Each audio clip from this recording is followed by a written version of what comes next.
पहुंच गई हूँ। आते हैं सबसे पहले ना मैंने हाथ मुंह धुले। हेलो, राम राम जी, कैसे हो आप सभी? आई होप आप बहुत बहुत अच्छे से होंगे। स्वागत है आपका एक नए ब्लॉग के साथ। आज के मेरे ब्लॉग की शुरुआत हो रही है इवनिंग टाइम 5 बजे से। कल मेरे को निकला है घर गांव के लिए, जो है मेरा गांव चंबा डिस्ट्रिक्ट में, हिमाचल के चंबा डिस्ट्रिक्ट में। तो मैं जा रही हूँ कल घर। इससे पहले सारी तैयारी यहाँ करके जाऊंगी। कपड़े दिन के धुले थे और ये मैं लेकर आई हूँ, इनकी बना दूंगी मैं तय। अच्छा, कमेंट थे आपके, ये जो बेडशीटें हैं आपकी, आपने कहाँ से ली? तो सिस्टर, मैंने ये बेडशीटें शॉप से ली है, ऑनलाइन से नहीं ली, क्योंकि आपने पूछा है कि ऑनलाइन पर मैं सर्च करके देख रही थी काश मेरे को ऐसी बेडशीट मिल जाए, तो ये मैं शॉप से खरीदी है। ऑनलाइन से अभी तक मैंने कोई बेडशीट नहीं खरीदी है। यहाँ मैंने कपड़ों की तय बना ली है और अलमीरा में मैं अरेंज कर दूंगी। इसके बाद हमें निकलना है मार्केट के लिए, कुछ एक जरूरी सामान लेने हैं। और साइड में आप हस्बैंड जी को देख रहे हैं, दिन को नहीं, ये थोड़ा सा रेस्ट कर रहे थे, क्योंकि आपको पता है हमारे घर में लगा था पेंट का काम, जो बहुत मतलब हफ्ता दिन हमें लग ही गया था। और बाकी का जो बचा था दरवाजे खिड़कियों में पेंट, वो हस्बैंड जी ने कंप्लीट किया था।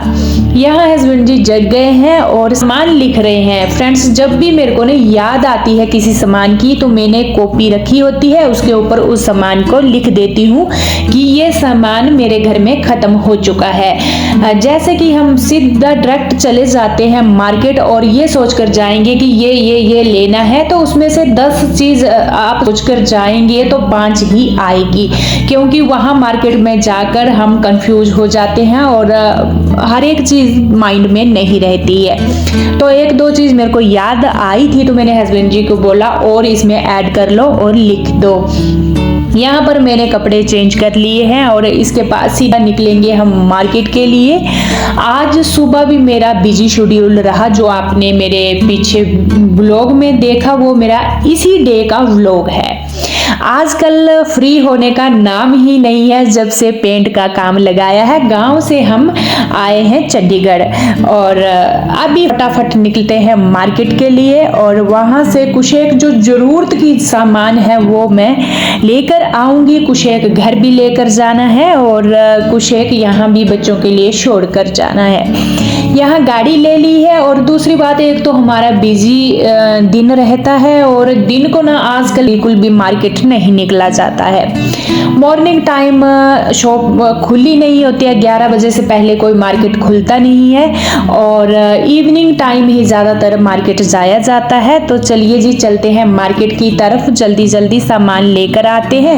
सबसे इम्पोर्टेंट चीज मेरी है टेबल, जो मेरा डाइनिंग टेबल है उसका शीशा टूट चुका है, जैसा कि आपको पता है, तो वो भी लेकर आना है आज। उसके लिए हम गए थे, हमारे नज़दीक ही एक फर्नीचर मार्केट पड़ती है, वहाँ गए। देखिए, ये जो मार्केट है ये पूरी फर्नीचर मार्केट है।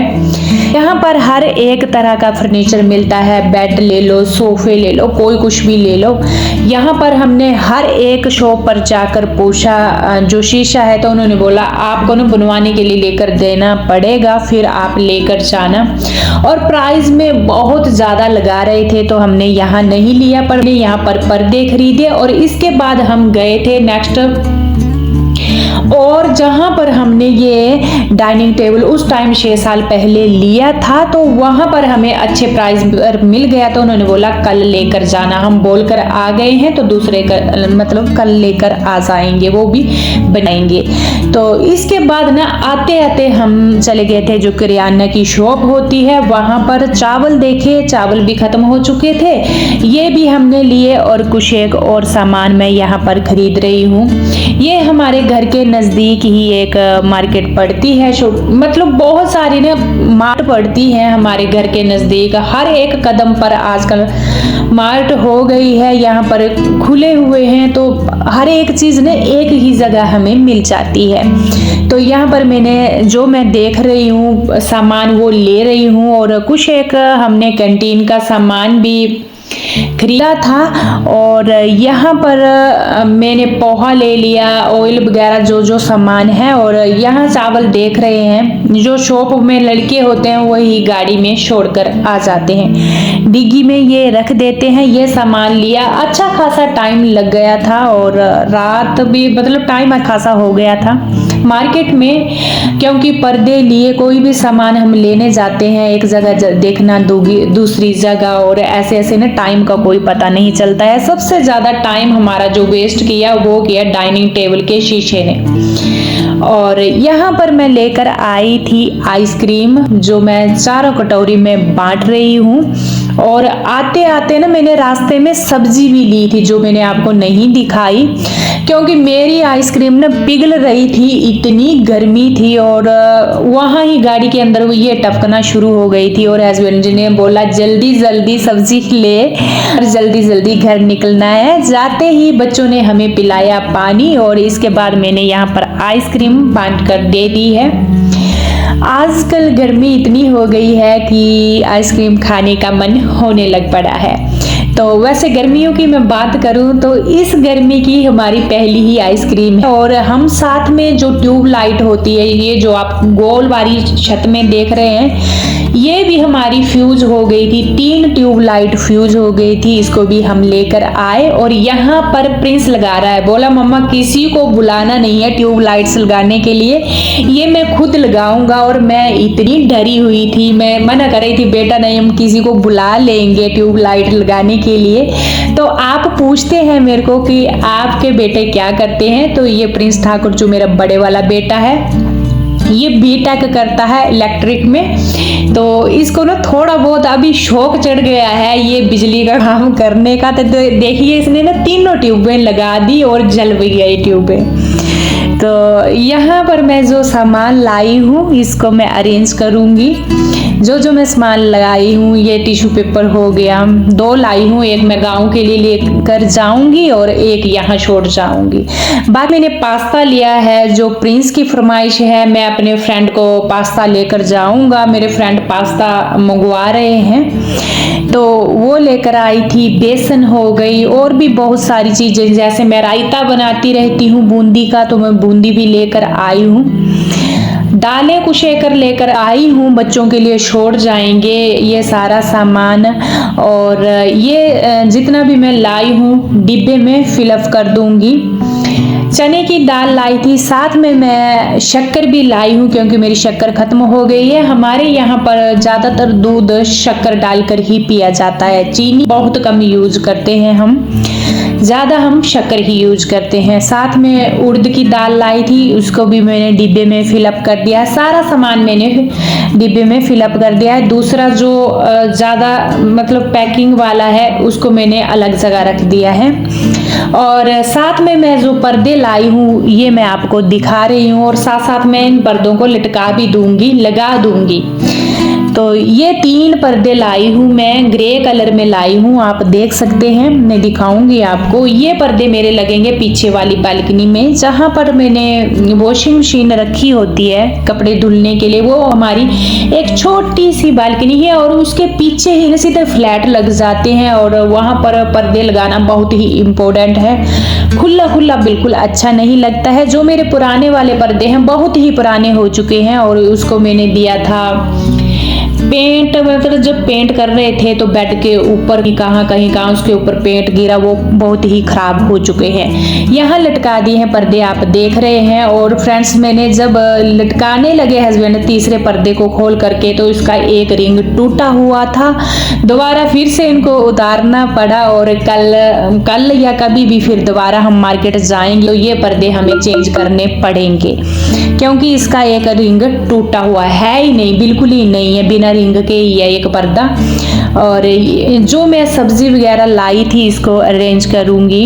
केले लाए हैं हम फ्रूट में, और साथ साथ में और जो सब्जी ली है भिंडी। आज भिंडी का सीजन है तो बहुत ही पसंद है मेरे बच्चों को, मेरे को ज्यादातर आप देखेंगे मुझे भिंडी बनाते हुए। खीरे लाई थी, खीरे का आजकल बढ़िया सीजन चला हुआ है। आम लाई हूँ, आम फ्रेंड्स मैं सिर्फ 2 लाई हूँ, इसका एक ही रीजन है, जब नए नए आम आते हैं तो इनका सीजन नहीं होता है, टोटल ही केमिकल से प्रोसेसिंग इसकी की होती है, क्योंकि नए नए आते हैं और हर एक आदमी को इसको खाने का शौक होता है और महंगे भी बिकते हैं। जो बेचने वाले किसान होते हैं इससे उनको प्रॉफिट होता है, बस वो मतलब 100% मानकर चलो कि केमिकल तौर पर ये टिके होते हैं, तो हम बहुत कम खाते हैं। मैं सिर्फ 2 बच्चों के लिए लाई थी। बच्चों का कहना था कि मम्मा हमें मैंगो शेक पीना है, बस मैंगो शेक के लिए मैं ये लाई थी, बाकी नहीं। क्योंकि मैं पिछले साल की बात करूं, मैंने आम खाया था और मेरी जीभ, मुंह, गला पूरा पक गया था। इसमें इतना केमिकल होता है। जब नए नए पहली बार चले थे, और इसके बाद जब सीजन आ जाएगा पूरे इंडिया में, पूरे देश में, तो बहुत सारे बिकते हैं आम, तो थोड़ा ना कम हो जाता है। वैसे केमिकल के बगैर तो मिलेंगे नहीं, पर कम हो जाता है थोड़ा।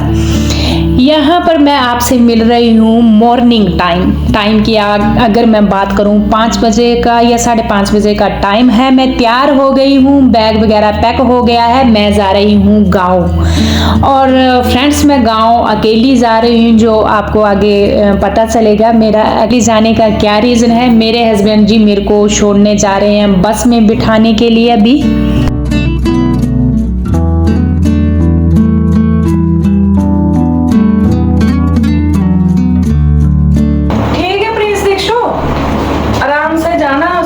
ठीक है, यूनिवर्सिटी आराम से जाना। जा रही हूँ मैं।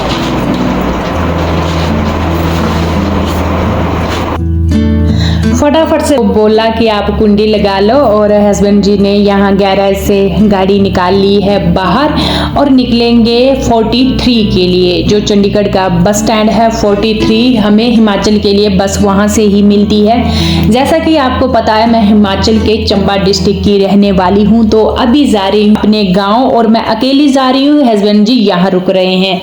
इसका एक ही रीजन है, हस्बैंड जी को कुछ काम है, मतलब जरूरी इंपॉर्टेंट काम है, इसी रीजन से ये नहीं जा रहे हैं। पहले हम दोनों ही जा रहे थे, और आज ही अभी ही मतलब शाम के टाइम ही इनको पता चला उस काम का, तो ये रुक गए और इन्होंने बोला मेरे को कि तू अकेली ही जाने पड़ेगा। तो मैंने बोला चलिए जी, मेरे को बस में बिठा देना सुबह सुबह। वैसे पिछले कल हमारी जो इवनिंग टाइम हमने तैयारी की थी, दोनों ने तैयारी की थी घर जाने की, कि बच्चे रहेंगे सिर्फ हमारे, हम दोनों घर जाएंगे।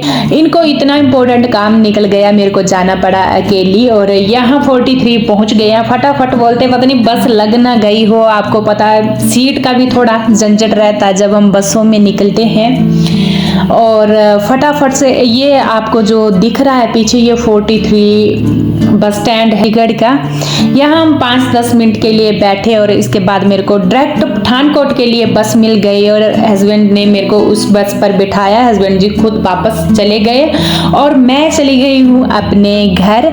और जब ना बस यहाँ से निकलने लगी, आप देखिए सुबह कितना मौसम साफ था, जब मैं बस ली तो भी साफ था, और बस में बैठते ही ना झमाझम बारिश हो गई पूरे। आप देख रहे हैं कितनी बारिश हो रही है, कितनी तेज। वैसे पिछले कल भी हुई थी शाम को, रात को बारिश, पर अभी एकदम से बारिश हो गई। और आप देख रहे हैं इस टाइम बस निकल रही है और मैं बैठी हूँ बस में। इसके बाद ये जो मैंने बस पकड़ी, ये पकड़ी मैंने पठानकोट के लिए। पठानकोट में जाकर मैंने एक और बस चेंज की। वो बस थी सीधा डायरेक्ट डलहौजी के लिए।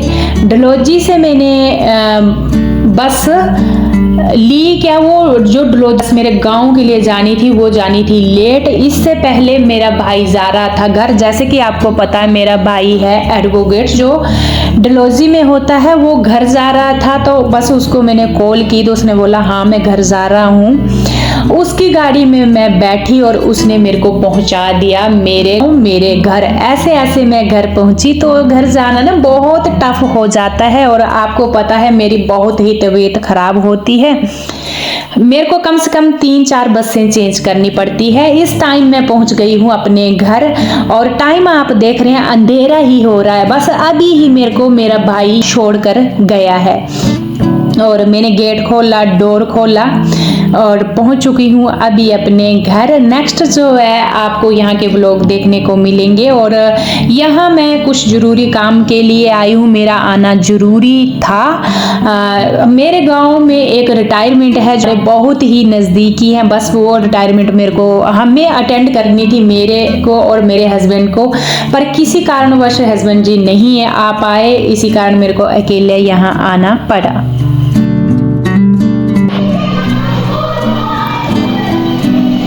टाइम आप पीछे देख सकते हैं 7:20 हुए हैं और अभी मैं घर पहुंच गई हूँ। आते हैं सबसे पहले ना मैंने हाथ मुंह धुले। बस में मेरी इतनी तबीयत खराब हुई कि पूछो मत, कम से कम मेरे को 3-4 बसें भी चेंज करनी पड़ी।